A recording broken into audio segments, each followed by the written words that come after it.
সাবধান, ঘরে রাখা এই 12টি জিনিস ক্যান্সারের কারণ হতে পারে। নাম্বার 1, অ্যালুমিনিয়ামের পাত্রে রান্না করা। অ্যালুমিনিয়ামের পাত্রে কিন্তু রান্না করা বিপজ্জনক। যদি আপনাদের ঘরে অ্যালুমিনিয়ামের পাত্র থাকে সেখানে রান্না করা থেকে বিরত থাকবেন। সবসময় মনে রাখবেন এই অ্যালুমিনিয়ামের পাত্রে রান্না করা কিন্তু ক্যান্সারের কারণ হতে পারে বা ক্যান্সারের ঝুঁকিপূর্ণ কোনো কারণের ভিতর থাকতে পারে। অ্যালুমিনিয়াম থেকে দূরে থাকা উচিত। নাম্বার 2, মশার কয়েল শ্বাসনালী এবং ফুসফুসের কিন্তু ক্ষতি করে। আমরা অনেকেই মশার কয়েল জ্বালিয়ে ঘুম পড়ি, এটা কখনোই ঘুমানো উচিত না। আপনি মশারি চালিয়ে ঘুমান, মশারি ভালো করে টাঙান, তারপর আপনি ঘুমিয়ে যান। অথবা আপনি যখন সন্ধ্যা হয়ে যাবে রুমের জানালা বন্ধ করে দেন, মশা ঢুকবে না। কিন্তু আমরা এই যে কয়েল জ্বালিয়ে ঘুমাই, এর কারণে কিন্তু আমাদের শ্বাসনালী ফুসফুস ক্ষতিগ্রস্ত হচ্ছে। এই কাজটা করবেন না। নাম্বার 3, প্লাস্টিকের বোতলে পানি পান করা কিন্তু ক্যান্সারের ঝুঁকি বাড়ায়। প্লাস্টিকের বোতল যদি আপনার ঘরে থাকে তাহলে 1 বা 2 দিন ব্যবহার করতে পারেন। 3 দিনের মাথায় যে পানিটা খাচ্ছেন এটা কিন্তু খাওয়া আপনার জন্য ঠিক না। সবসময় মনে রাখবেন এটা কিন্তু ক্যান্সারের ঝুঁকি বাড়ায়। ক্যান্সার থেকে মুক্তির জন্য আমাদের যে প্লাস্টিকের বোতল বর্জন করতে হবে। নাম্বার 4, টিন জাতীয় জারে খাবার সংরক্ষণ করা। আমরা অনেকেই আছি টিন জাতীয় যে জারগুলো আছে, যে বক্স কোয়ালিটি যে টিনের আছে, এতে খাবার সংরক্ষণ করি। এতে খাবার সংরক্ষণ করা উচিত না। কিছুদিন পরে কিন্তু এটা ক্যান্সারের রূপ নিতে পারে। এই খাবারটা যখন আপনি খাবেন ক্যান্সারের ঝুঁকি বেড়ে যেতে পারে। এই খাবার থেকে দূরে থাকুন বা বিরত থাকুন। নাম্বার 5, প্লাস্টিক কন্টেনারে খাবার রাখা।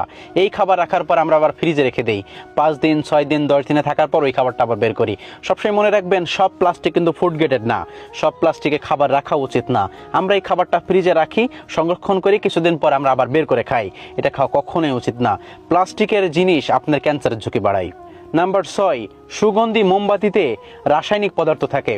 সুগন্ধি যে মোমবাতি আছে এগুলো আমরা ব্যবহার করি, জন্মদিনে ব্যবহার করি বা বিভিন্ন সেলিব্রেশনে ব্যবহার করি। এগুলো কিন্তু ব্যবহার করা উচিত না। এগুলো যদি গায়ে পড়ে বা গায়ে লাগে এটা কিন্তু আমাদের জন্য ক্ষতিকারক হতে পারে, ক্যান্সারের রূপ নিতে পারে ওই জায়গাটা। সেজন্য বি কেয়ারফুল। কিছু জিনিস থেকে আমাদের দূরে থাকতে হবে। হয়তোবা বোঝা যায় না, ফিল করা যায় না যে জিনিসটা কেমন, কিন্তু ওই জিনিসটা আস্তে আস্তে আমাদের ধীরে ধীরে গ্রাস করে নেয়, ক্যান্সারের রূপ নিতে পারে। Be careful. নাম্বার 7, প্লাস্টিকের চপিং বোর্ড ব্যবহার করা। প্লাস্টিকের চপিং বোর্ডে যখন আপনি কোনো কিছু কাটতেছেন সাথে কিন্তু ক্যান্সারের জীবাণু নিয়ে আসতেছেন। প্লাস্টিকের চপিং বোর্ড যদি আপনার বাসায় থাকে সেটা ব্যবহার করা থেকে দূরে থাকুন। আপনি চাইলে কাঠের চপিং বোর্ড ব্যবহার করতে পারেন। ক্ষতিকর সব কিছুই থাকে, কিন্তু কাঠেরটা ব্যবহার করলে ক্ষতিকর দিকটা একটু কম। প্লাস্টিকের চপিং বোর্ড ব্যবহার করলে ক্যান্সারের ঝুঁকি কিন্তু বেড়ে যাবে। আপনি যে খাবারটা খাচ্ছেন সেই খাবারের ভিতরে কিন্তু ওই যে প্লাস্টিকের কণা কিন্তু চলে যায়, আর এটা কিন্তু খুবই খারাপ শরীরের জন্য। নাম্বার 8, পুরানো ননস্টিক প্যানে আমরা খাবার রান্না করি। এই পুরানো ননস্টিক প্যানেও খাবার রান্না করা উচিত না। অনেক সময় দেখবেন এই যে ননস্টিক প্যান যখন আমরা ব্যবহার করি সাথে অনেক ধরনের খাবারের সাথে আস্তরণ উঠে যায়। পুরাতনগুলোতে ব্যবহার করাই উচিত না, নতুনগুলো ব্যবহার করা উচিত না। যদি আপনি পারেন ভালো জিনিস ব্যবহার করবেন, কিন্তু ননস্টিকের প্যান আমরা ব্যবহার করি কি একটু স্বাচ্ছন্দ্যের জন্য। যখনই আপনি এটা ব্যবহার করেন এটা কিন্তু ক্যান্সারের জীবাণু ছড়িয়ে যাচ্ছে। পুরাতন ননস্টিকের প্যান ব্যবহার করবে না, দেখবেন খাবারের সাথে অনেক আস্তরণ উঠে যায়, এটা কিন্তু ক্যান্সারের ঝুঁকি বাড়ায়। নাম্বার 9, অতি প্রক্রিয়াজাত খাবার কিন্তু মানুষের কোষ নষ্ট করে।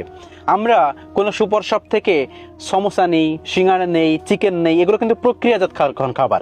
এইগুলো যদি আপনি খান তাহলে আপনার কোষ নষ্ট করে, এগুলো কিন্তু ক্যান্সারের ঝুঁকি বাড়ায়। বি কেয়ারফুল, এগুলো থেকে দূরে থাকবেন। নাম্বার 10, ঘরের কীটনাশক স্বাস্থ্যতন্ত্রের ক্ষতি করে। ঘরে যদি কোনো কীটনাশক থাকে সেই ক্ষেত্রে দূরে থাকুন। ঘরের এই যে বিভিন্ন আমরা কীটনাশক দিয়ে থাকি কোনো পোকামাকড় মারার জন্য, এটা কিন্তু আমাদের স্বাস্থ্যতন্ত্রের ক্ষতি করে এবং এটা কিন্তু ক্যান্সারের ঝুঁকি বাড়ায়। নাম্বার 11, পুরাতন আসবাবপত্র থেকে বিভিন্ন রং বা বিষাক্ত পদার্থ বের হয়, এগুলো কিন্তু আমাদের শরীরের জন্য ক্ষতি। এগুলো ব্যবহার করা কিন্তু ক্যান্সারের ঝুঁকি বাড়ায়। আপনার শরীরের সঙ্গে লেগে থাকছে বা আপনি সেটা ব্যবহার করতেছেন, এটা কিন্তু খুবই ক্ষতিকর একটা জিনিস, ক্ষতিকর বিষাক্ত পদার্থ। এবং সর্বশেষ 12 নম্বর পয়েন্টটা আপনাদের সবার জন্য, আপনারা কোন জিনিসটা ব্যবহার করবেন। এখন অনেকেই প্রশ্ন করতে পারেন ভাইয়া কোন জিনিসটা ব্যবহার করবেন। অবশ্যই আপনারা প্লাস্টিক বর্জন করে কাঁচের জিনিস ব্যবহার করতে পারেন। কাঁচের মগ ব্যবহার করতে পারেন, কাঁচের গ্লাস ব্যবহার করতে পারেন, কাঁচের জার ব্যবহার করতে পারেন। কাঁচে অত ধরনের সমস্যা হয় না, বা সিরামিক ব্যবহার করতে পারেন। আপনার প্লাস্টিক থেকে দূরে থাকুন। এই প্লাস্টিক কিন্তু শরীরের জন্য খুবই ক্ষতিকর। এই প্লাস্টিক ভিতরে গেলে কিন্তু ক্যান্সারের আস্তরণ পড়ে যায় বা ক্যান্সার হওয়ার সম্ভাবনা থাকে। সেজন্য ভালো থাকতে হলে, সুস্থ থাকতে হলে এই 11টি পয়েন্ট মেনে চলার চেষ্টা করুন। আল্লাহ রাব্বুল আলামিন আমাদের সবাইকে ভালো রাখুক, সুস্থ রাখুক। আমিন।